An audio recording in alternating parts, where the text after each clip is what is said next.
हम बात करेंगे अमेरिका के स्वतंत्रता संग्राम भाग 2 में अमेरिका के स्वतंत्रता संग्रामों के बारे में।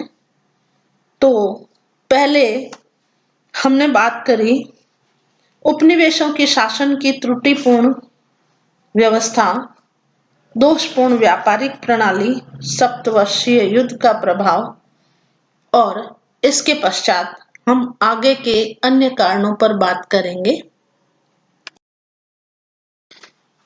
सबसे पहले बात करेंगे ग्रेनविल के अनुचित कार्य। तो 1763 ईस्वी में सप्तवर्षीय युद्ध के पश्चात तुरंत ब्रिटिश प्रधानमंत्री ग्रेनविल ने अमेरिका स्थित ब्रिटिश उपनिवेशों के संबंध में 4 नियम पारित किए। ये सभी नियम अमेरिका की जनता के हितों के विपरीत थे।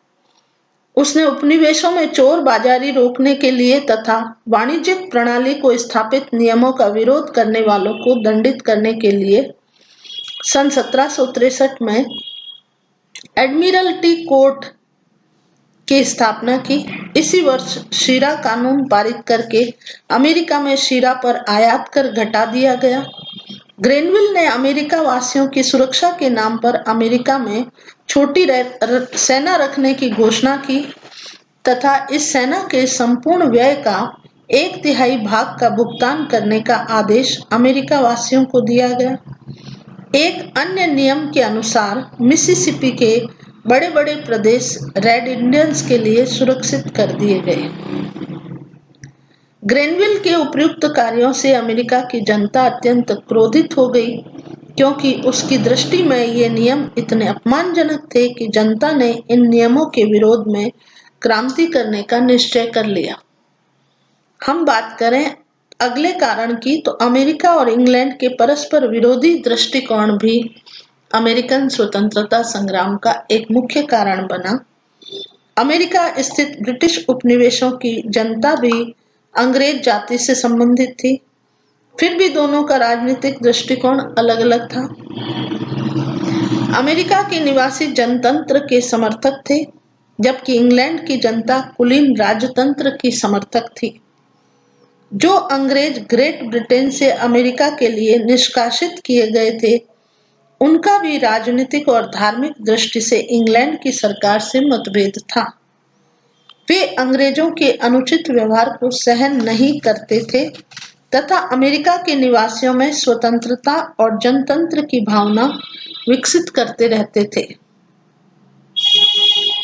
हम आगे बात करें तत्कालिक कारण की, तो उपयुक्त घटनाओं के साथ-साथ कुछ ऐसी घटनाएं भी घटित हुई जिन्होंने तत्कालिक रूप में अमेरिका वासियों को स्वतंत्रता संग्राम के लिए प्रेरित किया।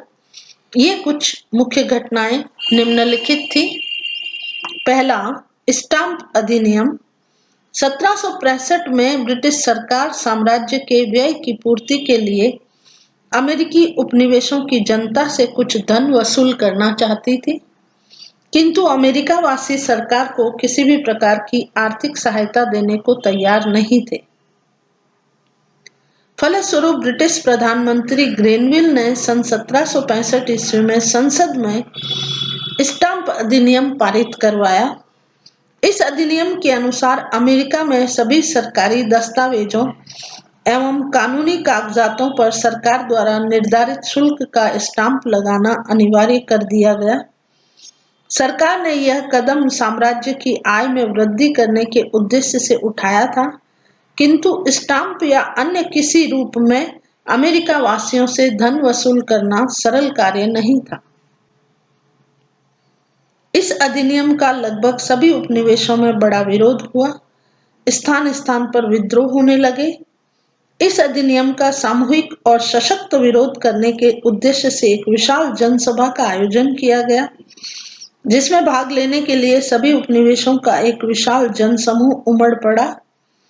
ऐसा प्रतीत होने लगा कि ब्रिटिश सरकार के विरुद्ध अमेरिका की जनता क्रांति करने के लिए कृत संकल्प है। परिस्थिति को नियंत्रित करने के लिए ब्रिटिश सरकार ने विवश होकर सन 1766 ईस्वी में स्टाम्प अधिनियम को समाप्त कर दिया। अगले कारण के बारे में हम बात करें, आयात कर अधिनियम। तो 1767 में स्टाम्प अधिनियम को समाप्त करने के पश्चात सन 1767 में ब्रिटिश सरकार ने आयात कर अधिनियम पारित किया, जिसके द्वारा अमेरिका में कागज, चाय, शीशा, रंग आदि वस्तुओं पर आयात कर लगा दिया गया। सरकार ने यह अधिनियम भी अमेरिका वासियों की सहमति के बिना पारित किया था।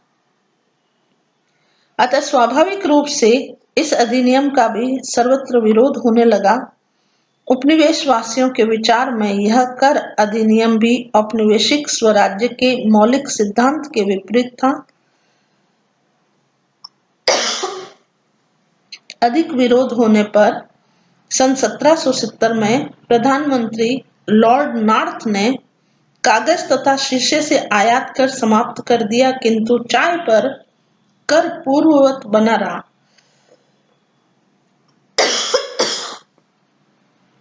यह नॉर्थ की भयंकर भूल थी। उपनिवेशवासी किसी वस्तु विशेष के लिए नहीं, अपितु सभी वस्तुओं पर कर लगाने के विरुद्ध थे। अतः विरोध यथावत बना रहा।